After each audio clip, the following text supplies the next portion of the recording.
So the first tip is consider the cover letter as a document more important than the CV. So many job seekers, you guys, you invest a lot of time in your CV or resume, and a lot of people, they do not pay much attention to the cover letter. And I can tell you, as a recruiter and as a panel chair, this is a very serious and almost fatal mistake in your job search journey. Many employers and recruiters, they read the cover letter first. For example, in a lot of the job advertisements, it's very clear. You gotta provide your CV and your resume, maximum of sometimes 5 or 6 pages. And also it says that you gotta write a cover letter addressing the selection criteria, explaining why you believe you are the person for that position. And when companies and recruitment agencies, they ask you to send you a cover letter addressing and explaining why you are the right person according to the competencies or selection criteria, they are expecting that you will address each of the selection criteria. And I see a lot of cover letters that they don't say anything. They just say, yes, hi, my name is Gerson, I'm a civil engineer. I have my qualification validated. I arrived in Australia 15 years ago. I believe that my skills and competencies, they will be a big asset to your company, and I welcome an opportunity to be interviewed so I can explore further how I can be suitable for this position. And that's it. Just 1 or 2 paragraphs, begging pretty much to get an interview to explore further the competencies. So I can almost guarantee to you, if a panel member reads this cover letter, they probably not even going to read the rest, because it shows that as a job applicant, you didn't even read the job advertisement. Because usually the job advertisement is very clear. You need to address the selection criteria. You need to address the competencies and include that in your cover letter. That's why they say that maximum of 2 pages of a cover letter.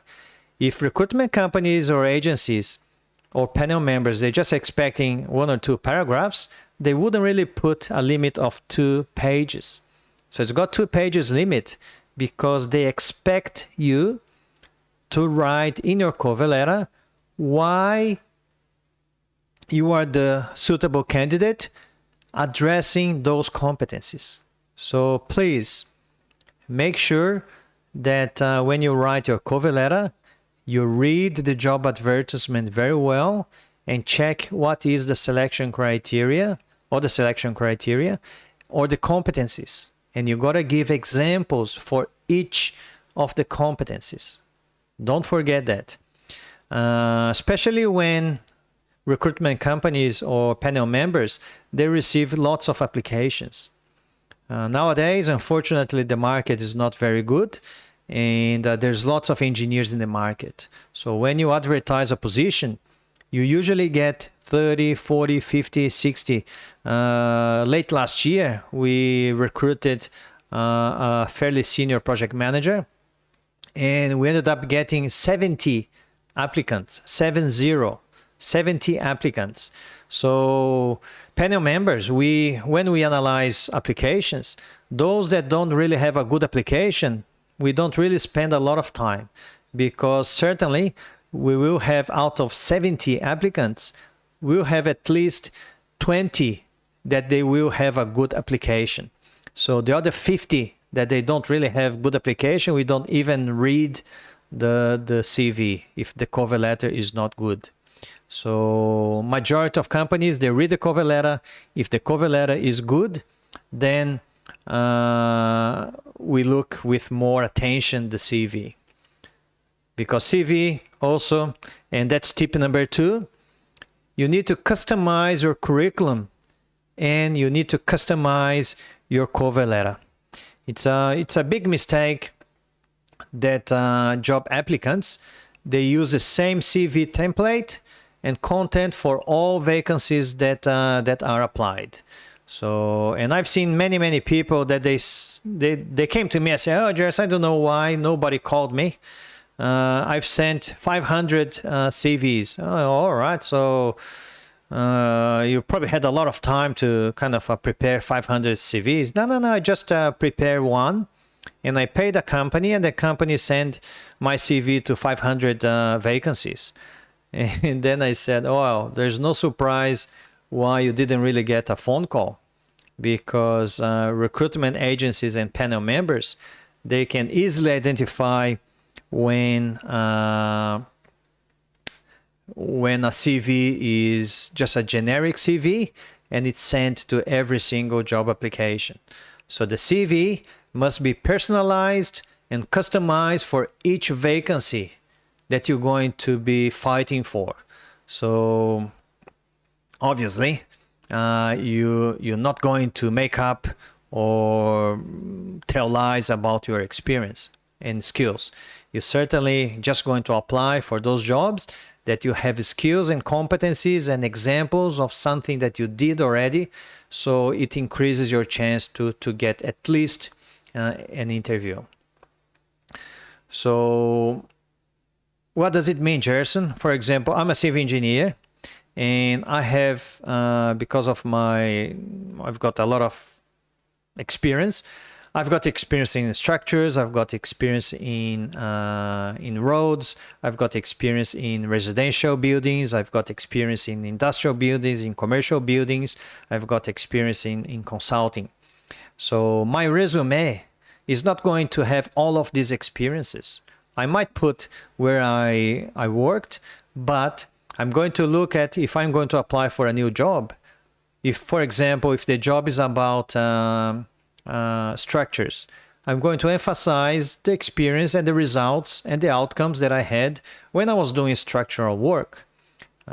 It doesn't really make a lot of sense if I put a lot of residential construction or commercial construction, etc., if I'm applying for a structures job.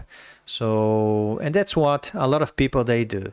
They generalize their CV, and they pay somebody or some company, and the company sends to like 500 like a spam. So it's not going to work. So don't complain that if you send 500 CVs and then you never got an interview, because obviously the companies, they know that is a generic CV. And that works the same for cover letter as well. So customizing and tailoring your cover letter, when you do this, is much more likely to be appreciated by the company or recruiters, as you will demonstrate the specific characteristics, and obviously will demonstrate that you took interest and you did a little bit of research about the job. For example, in this interview that we did last week, once the candidates, they arrived, we gave them the questions that we're going to ask. We gave them 15 minutes, 20 minutes, so they could kind of think about the answers. And when they came, we actually asked them, what did they know about our company? Even before they start with the questions. Because if you go into an interview, we assume that you are interested to know what we do. You at least went to our website and had a good look and read what we do and the projects that we're doing, etc.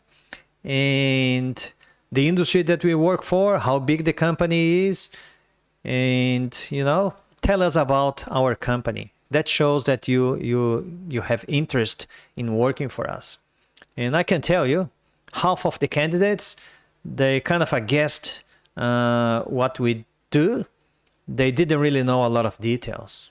And they were really embarrassed because they came unprepared for the interview. So that's a bonus tip for you guys. But the cover letter, as I said, every single job vacancy will have a selection criteria or many selection criteria or competencies. Usually, obviously, if you are applying for the first professional job, you may have 3 or 4 selection criteria. The more senior is the position, probably you will have 5 or 6 selection criteria that you need to address. So gotta make sure that you address every single of those selection criteria.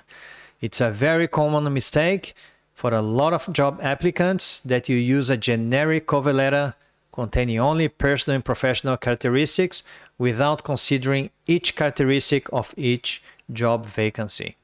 And recruiters, they will recognize that if it is a generic cover letter that doesn't really address the competencies. For example, when we do shortlisting, we actually have a spreadsheet where we have each of the competencies, and then we give a score for each of the competency. And obviously, whoever gets the highest score will be shortlisted and going to call for an interview. Imagine that if you just send a generic cover letter, you don't really address each competency, you're probably going to get 0 or get 1 in those competencies, and your chances to be shortlisted will be very, very slim. So make sure that once you read and apply for a position, your cover letter needs to be tailored and customized for that one there. Okay, tip number 3. Assuming that you found a very good position and you want to apply for that position. And then when you are thinking about your cover letter, because you know, Gerson, you just said that you got to address the competencies, you got to address the selection criteria. And how do we do that? So the best advice that I can give to you is to answer the questions, and that is not just for the cover letter, but also if you are shortlisted and if you're going to the interview. If you're going to the interview, you're probably going to get a scenario, or you're going to get few questions for you to think about it. For example, in our recruitment process last week, we had 5 selection criteria. We gave 2 scenarios with, I think, 5 or 6 questions. So when you think about those questions, how to answer those questions, you got to remember that the panel of interviewers, they will ask questions, not just the ones that you get in advance, but also some questions during the interview. And we panel members, we are really interested in knowing how you handled a real problem than the specific answer itself. Why a real problem? Because companies, we look for competent professionals. And competent professionals means that you actually already did that particular task. If you just say, oh yeah, I would do this, I could do this, it means that you know the theory, but you haven't applied yet. And companies, they are after people that already done it. So if you've done it, you got to demonstrate that you've done it, which shows that you're competent in that criteria. So, and usually, what could be a good structure for you to answer a question? And usually a question is about a problem, a question is about a project, but usually it's about a problem that you solved. And I like to use the problem-solving methodology to answer those questions. So first, you give a little bit of the background of the project or the problem, and then you describe the problem-solving methodology that you used, and then you list 2 or 3 options of solutions that you elaborated, and also be sure that you put the pros and cons of each of those options. And then you explain the reasons why you chose a particular solution. And then you describe the results obtained and the benefits achieved. And then in the end, you report the reasons why your role and you was instrumental in achieving the goals and results. So And don't forget that the interview panel will also appreciate if you use technical terms, standards, technical specifications, and quality tools during your response. Remember that if you are going to apply for an engineering job, the panel is also expecting you that you are obviously technically skilled. Okay, so we're going to flip to the PDF, and I'm just going to check that when I change to the PDF, I'm not going to have muted. So I'm going to do the transition now, and if you are on Instagram, if you can give me the feedback if it is mute or not, I will transition now. And I'm going to put my headset so I can just double check. Yeah, so I will show you how the PDF is going to be. Yeah, I think now it's working now. Yeah, it's working now. Yeah, luckily. So the PDF is coming good. So tip number 1. Yeah, that's tip number 1. Consider cover letter as document more important than the CV. Tip number 2. Customize your curriculum and cover letter. Tip number 3, answer the questions with real examples. And that's pretty much tip number 3. And now, to get this PDF, where's my document here? Yeah.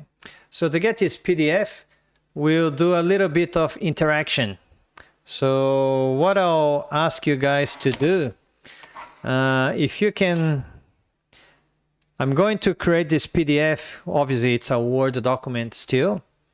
And what I'm going to do, once I finish this live session, I'm planning to do to make this Word document as a PDF, and I'm going to put in my Telegram group.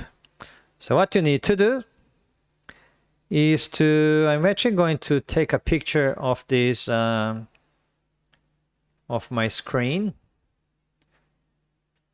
And with the question there, I think there is a question in the beginning of the document. So I'm going to take a picture of that. And it says that what was the main reasons? Yeah, I gotta take a square picture. Sorry.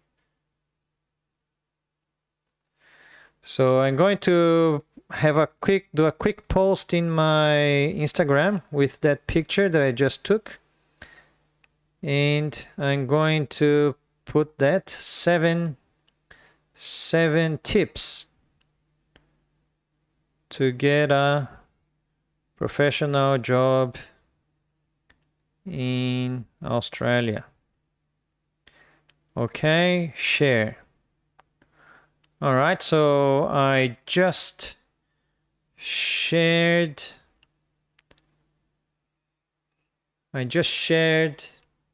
that picture in my Instagram.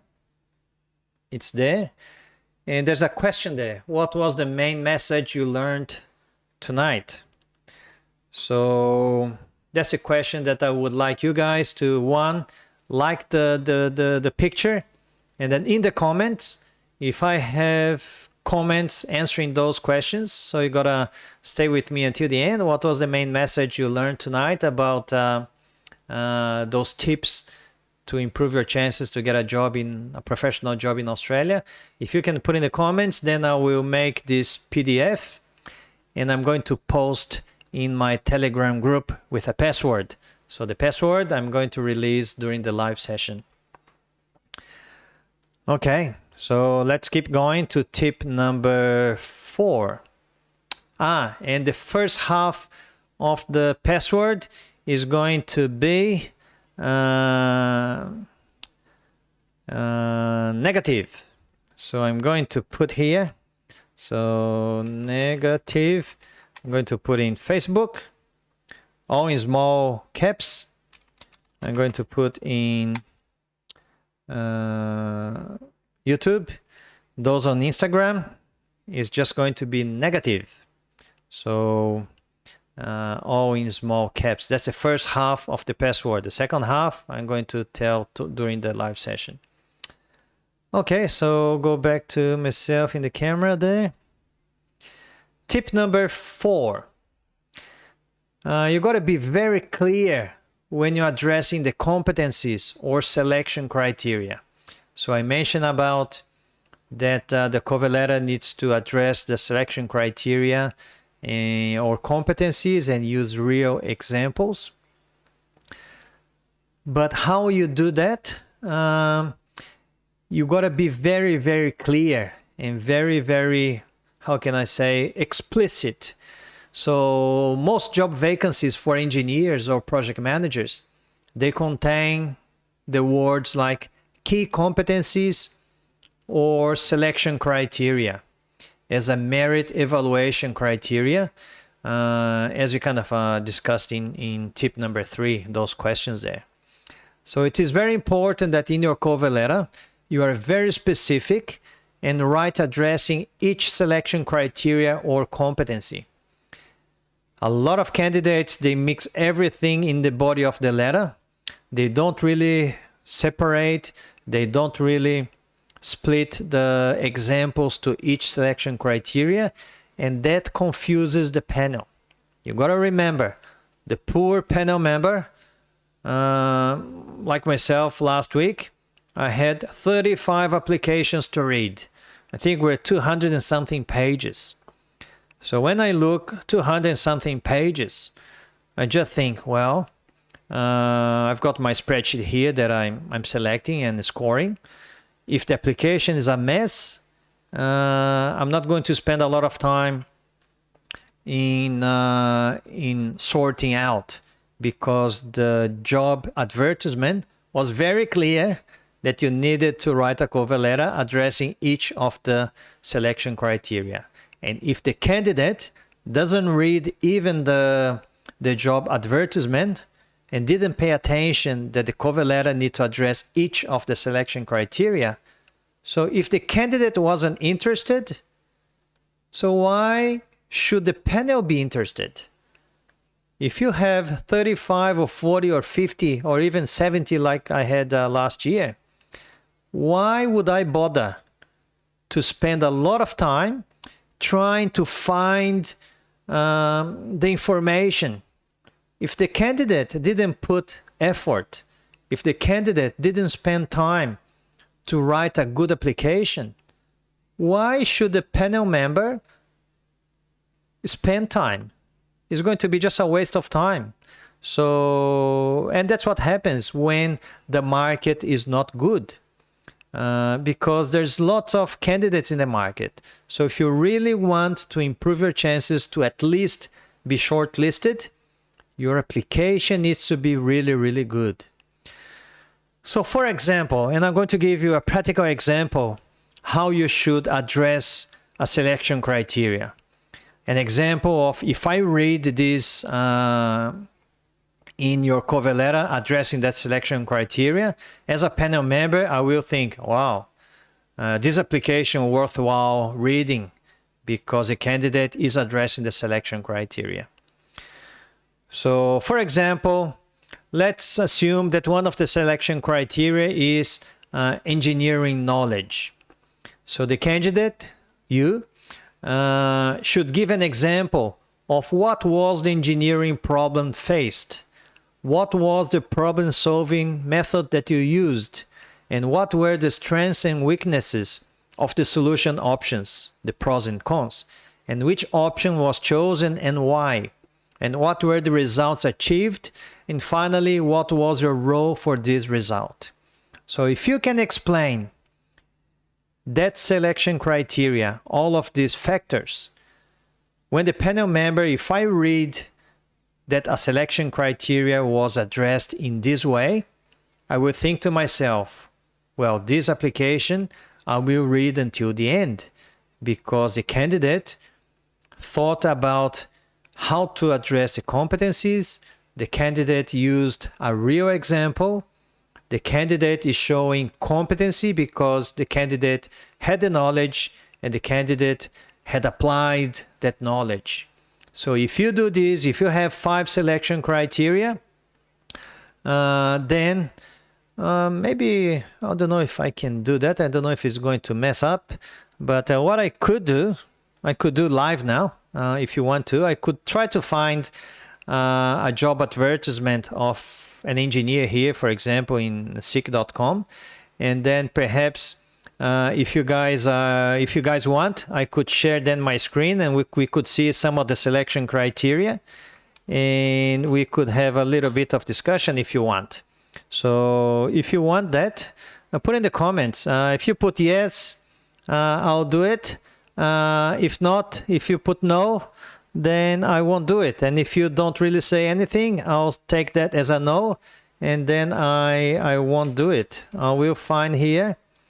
If you want, you put yes. If you don't, you put no. If you don't say anything, I'll take that as a no. So while you guys think, I'll see if I can find something here.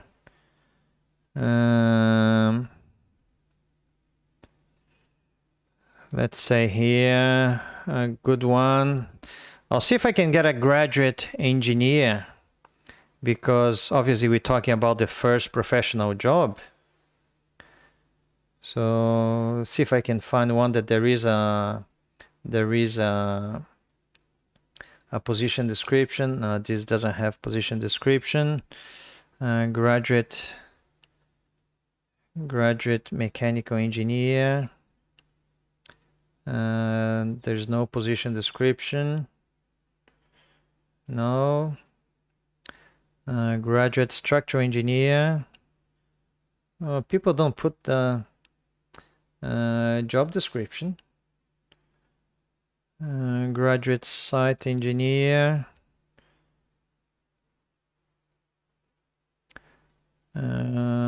They don't put job descriptions, so just a second.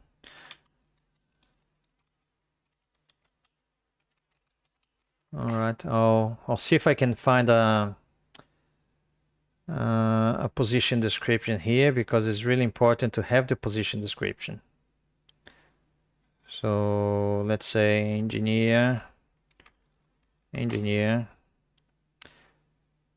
or senior engineer. Okay, I think I found one.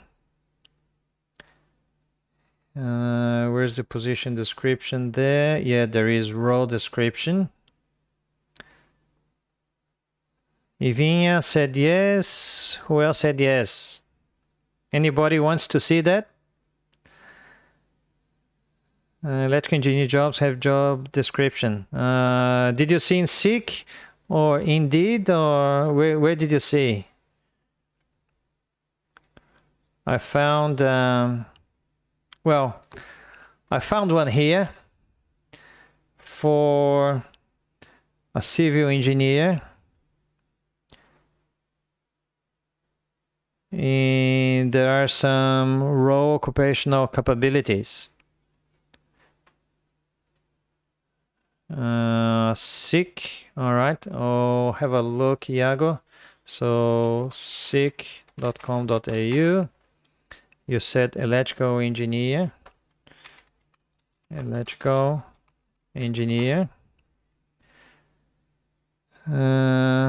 say here, graduate electrical engineer. Let's see this one. No, there's no. Which one did you find, Iago? Because this one didn't have. I'm glad you have found it, and I tried to help out because you're trying to find something as an example. Yes, I am. I will find here somewhere. Graduate engineer.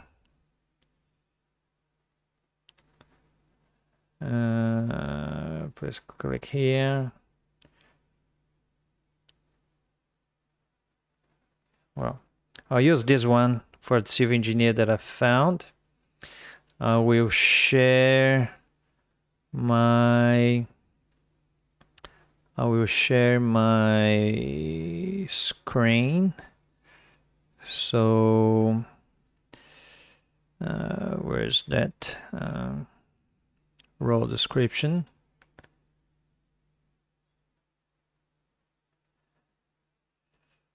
In Word, that's it. Okay. So can you guys see the role description there? Yeah, you can also still hear me. I'm going to zoom in a little bit. Make as big as I can. Yeah. So this is role occupational capabilities. And see here, cover letter, maximum 2 pages, outlining how you meet the requirements listed under is this role for you. Is this role for you? You've got some mandatory requirements. And then you've got role occupational capabilities. And here we've got engineering operations, engineering civil design, contract administration, project management, focuses on performance. So these 1, 2, 3, 4, 5 competencies, they are actually what you gotta write in your, I'm just going to adjust a little bit, looks like it's a bit out. These 5 competencies or occupational capabilities are the ones that you got to address in your cover letter. So when you say, for example, project management, applies project management principles and methodology to achieve project outcomes for construction projects. So in your cover letter, you got to say, the first paragraph, you're saying that, my name is Gerson and I'm a civil engineer, etc., etc. I'm a very keen and motivated professional, etc., etc. So the usual first paragraphs. And I believe I am the right candidate for this position. And the below occupational capabilities, I can demonstrate my competencies in the below occupational capabilities by, and then you put each of the dot points, and then you have project management. And then you got to give a real example. I can demonstrate this capability when I managed a project, and then you describe a little bit of the project, and where I applied the 10, you can say that you applied the 10 areas of project management, and the problem was when the customer had scope creep. Those that know, of course, is when the customer starts to include a lot of other things in the scope of the project. And then you say, how did you do to manage the scope creep? And what were the options that you had? And what were the solutions? And what was the outcome? So you're probably going to take about 10 lines to describe that particular competency in terms of project management. But you got to make sure that you put engineering operations. And then when you read that, you got to say, I have applied my engineering skills and knowledge when I was faced with this engineering problem. And then you describe the problem, pros and cons, options, the solution that you took, the outcome, and what was your role in that. And then next paragraph, engineering civil design. I have, I have developed or I have designed a road. I have designed something where I have applied my engineering civil design capabilities. When the problem was this, I have consulted the technical specifications, I came up with few options, etc., etc., etc. And you do this for each of the occupational capabilities. So the panel member, if I am analyzing this application, when I read the cover letter, if I see 5 dot points, and under each 5 dot points, I see a real example how you have addressed and how you have done it, these capabilities, I will certainly think that you're worthwhile shortlisting, because you, at least in your application, you are demonstrating that you are competent. All right. So obviously that's just a simple example, but that's how a cover letter should be written. If you write a cover letter generic without tailoring, forget it. You're not going to get shortlisted. Okay. Tip number 5. Don't leave until the last minute to write up your CV. That's a very common mistake, especially because we are, well, I can tell about myself. I am a very good procrastinator. I procrastinate a lot. So even if I want to apply for a job, I can find a very good job. If the job is going to be closed in 2 weeks' time, of course, I could have applied today and 2 weeks in advance. But what would I do? I'm probably going to apply just a day before, or on the last day, which is really, really wrong. So you don't leave until the last minute to write up your CV. If you leave it, you're probably going to get a bad CV, a bad cover letter, and you're not going to be shortlisted.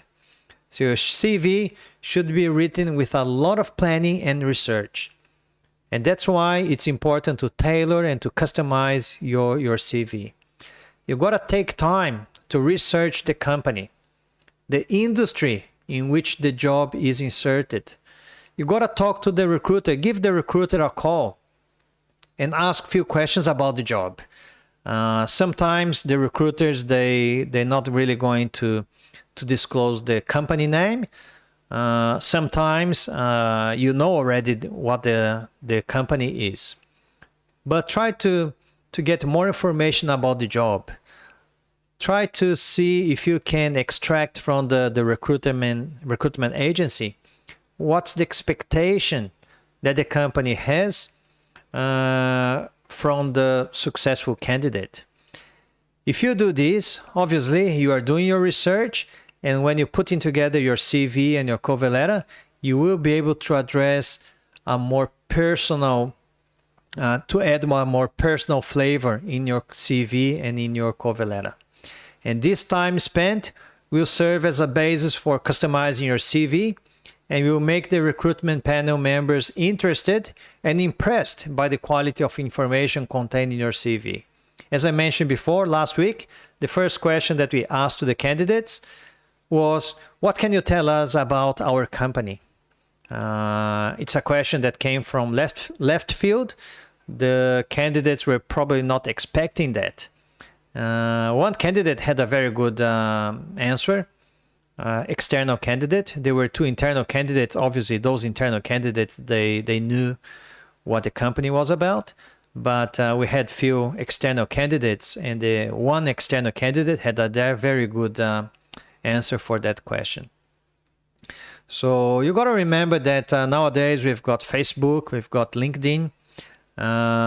Sometimes when you receive a confirmation of an interview, or sometimes in the job advertisement you have the name of the company. If you search in LinkedIn or Facebook or even on the website, you will find a lot of information about the company, about the projects, and then you can try to create a rapport with the panel members in your application. Tip number 6.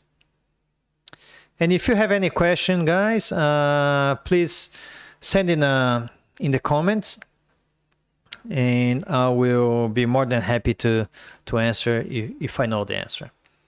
Tip number 6, increase your networking. So very important to increase your networking when you're trying to get your first professional job, especially for us overseas engineers.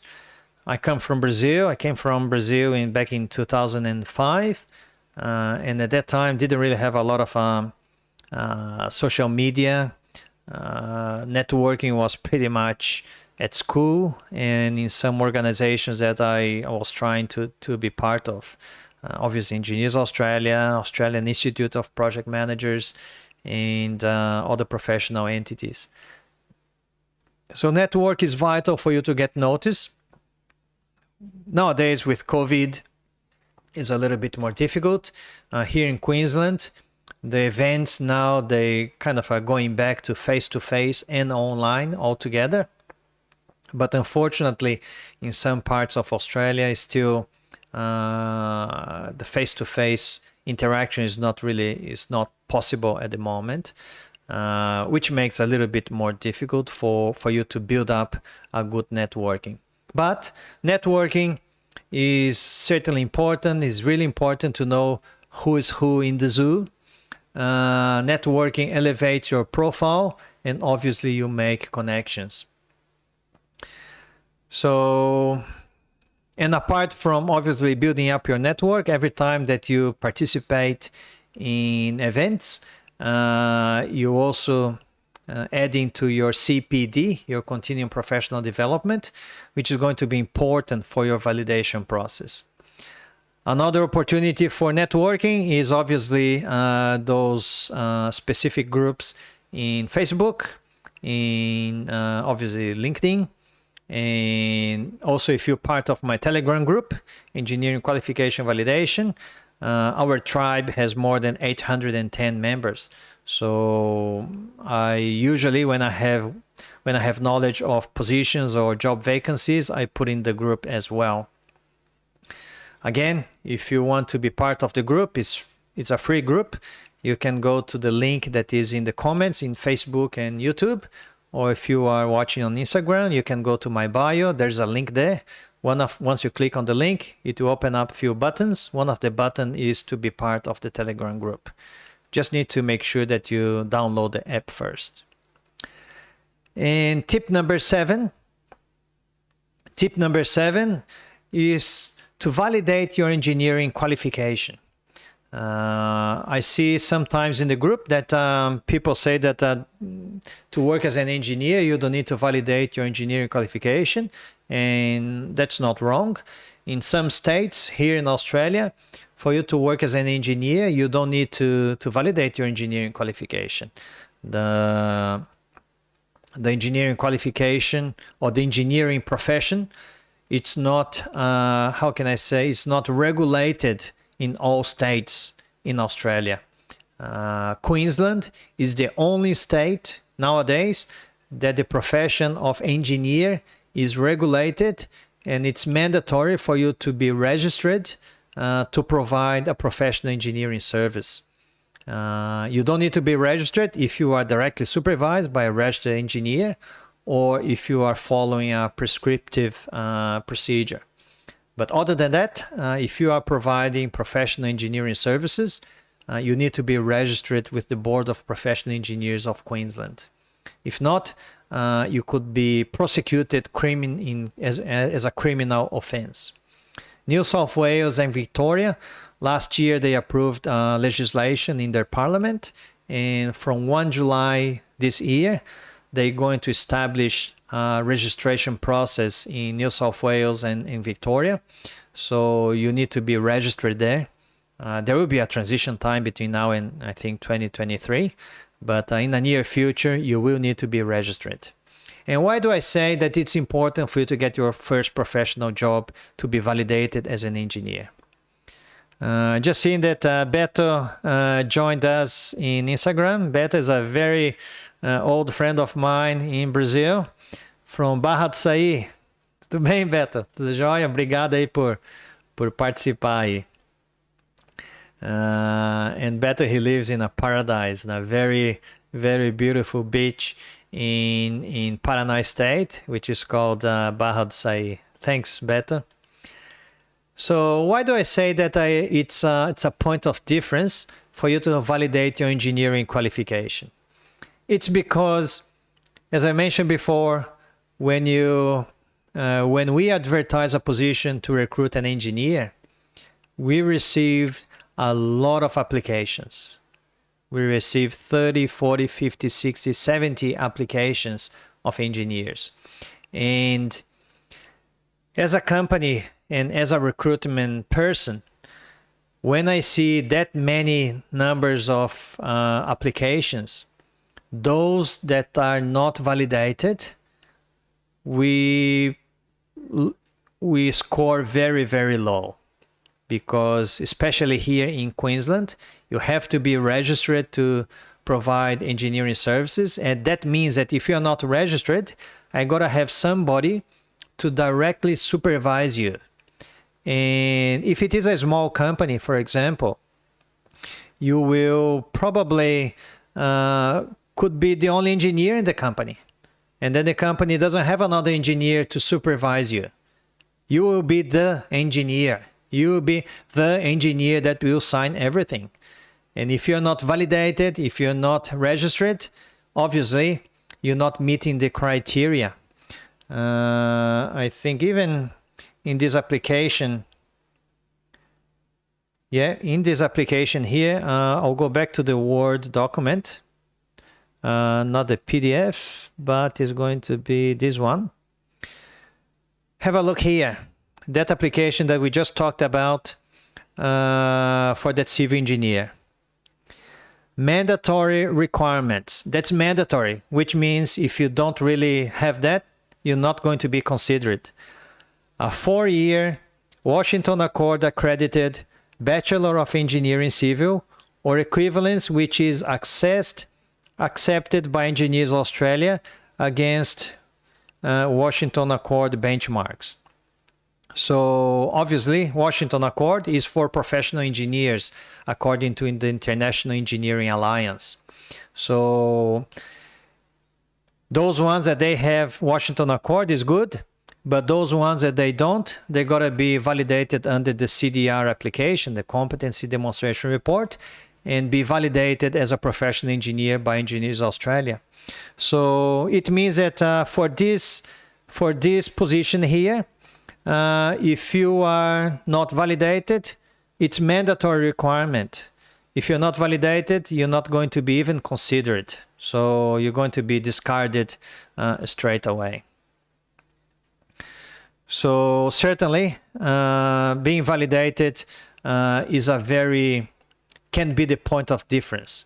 Those ones that are watching in New South Wales and Victoria, the registration, you got to remember that to be registered, there are 2 steps. The first step is to be validated. That's pretty much stage 1 in Engineers Australia. Once you get validated, then you got to work and you got to demonstrate about 3 years of experience with Engineers Australia, and then apply for stage 2, which is pretty much the Chartered Professional Engineer with Engineers Australia, or the RPEng with Professionals Australia. So those cases, they are the stage number 2 with Engineers Australia, and it takes probably about 3 years after you get validated. So New South Wales and Victoria, from this year, they're going to start the registration process. They're probably going to be the full registration system in 2 or 3 years. So it means that in 3 years, you will have to be registered in New South Wales and Victoria to be able to provide professional engineering services without being supervised. So the earlier that you can validate your qualification, the earlier you can then be eligible in 2 or 3 years' time to get your Chartered Professional Engineer status or your RPEng status with Professionals Australia. So it's really, really important and can be, and it is a point of difference. At least in Queensland, if you're not validated and if it is mandatory, and you can see that the majority of the engineering positions here in Queensland, it is mandatory. Here, they're not asking for RPEQ to be Registered Professional Engineer of Queensland, because this is an entry position of a civil engineer. But if you apply for a senior position or a more higher level in the engineering field, if you have to be the technical responsible providing professional engineering services, probably the role description is going to have as mandatory for you to be RPEQ engineer, a registered professional engineer of Queensland. I am a RPEQ since 2009, I think. It's been a while. It's more than 10 years that I'm registered here in Australia. So which means that I can work unsupervised. I can provide engineering services within my competencies. All right. So I'm going to give you the second part of the password, and don't forget to interact with my last post in Instagram. And also I would like to share with you guys, and I would like to ask your support for another engineer that I'm part of a group in WhatsApp. And today Gabriel Ribeiro, he posted in the group a very interesting video of his channel, which is called 4 Steps to Get Your First Engineering Job as a Graduate Engineer. And it's a group for the structural engineers. And I'm going to actually share his channel. I think the more information we can share, I think it's better. I'm going to share here in YouTube. I'm going to share in Facebook as well. So unfortunately, I can't share on Instagram because I cannot copy and paste there. But if you go to Facebook and YouTube, you can see there's it's a very short video. It's about 4 minutes, almost 5 minutes, but has very good tips, different tips that I gave you guys today. Probably networking is similar, but the other tips are really good. And I think we should support everybody that is helping other engineers to get the first job in Australia, because obviously it's not easy. So the more information we can share is better. And there was a very interesting discussion in this group in WhatsApp. There will be a meeting of Brazilian engineers here in Brisbane this coming Saturday. I think it's Saturday lunchtime. And there was an idea to have a podcast actually with engineers to discuss different things. And I said that it's a very good idea. I'll support the idea. The podcast, I don't know if it's going to be in Portuguese or English, but I think it's a very good idea, especially for engineers that have a YouTube channel like myself and Gabriel and others. We can join forces and spread the word, because obviously the information is there to be shared. And I've got my audience. Gabriel has his audience. Other engineers, they have their audience. And I think we are here together. I'm not here, I'm not going to publish somebody else's channel. I don't care if people, they subscribe to his channel or not. I would like you guys to participate in my live sessions and have relevant content. And I believe that his content is good, and you guys will benefit if you watch that video. So consider subscribe to his channel, and obviously consider subscribing to my channel if you think it's relevant. And any questions, put in the comments. So the PDF of this session, the second half of the password is going to be hints. So I'm pasting in Facebook, and I'm also pasting in YouTube, and those one on Instagram. The password is hints. HINTS.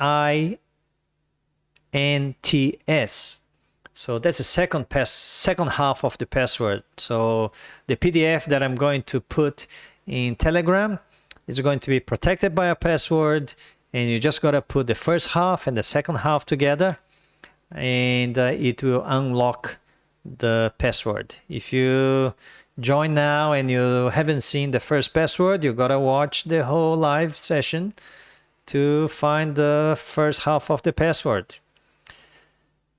And just reminding you guys that if you're interested in the next free online workshop, Engineering Qualification Validation, it's an event that lasts for 7 days, in which in 7 days you will learn everything you need to know to start your engineering qualification validation in Australia. The link is in, I'm going to actually copy and paste the link again in Facebook and YouTube. And if you are in Instagram, the link is in my bio there. So the event is going to start on the 11th of April, 10 a.m. It's going to be a Sunday, 10 a.m. Brisbane time. It's going to be a live webinar with me. I'm going to explain how the workshop is going to work, and I'm going to approach a very relevant, one of the main blockages why engineers, they don't start their validation process. So I'm just going to check how the post is going in Instagram, if we have any interaction there, because, you know, I'll show you the PDF just to kind of give you a little bit of an incentive. So that's how the PDF is taking shape. Tip number 1, tip number 2, tip number 3, tip number 4, tip number 5, tip number 6, tip number 7, and that's it. So that's going to be the PDF that I'm going to make. If you guys have some interaction, I'm just going to quickly double check in my post how the interaction is going, because if there's no interaction, I'm not going to create the PDF. And no comments, so don't believe there's any comments there. So if there is no comments, remember guys, there's no PDF. I've got some likes, which is good, but there's no comments. So if there's no comments, we'll wait until probably 10 or 11 p.m. tonight. No comments, no PDF. I'm just going to send a PDF to my students of my online mentoring program. All right, any questions? Do you guys have any particular question there? If you do, you're more than welcome to ask in the Facebook or YouTube or Instagram. And if not, I will finish for tonight. And I will certainly hope to see you guys next Sunday, 8:30 p.m. with live 89. So live 89 next Sunday, 8:30 p.m. Brisbane time. All right, guys. Thank you very much, and I'll see you then. Bye bye.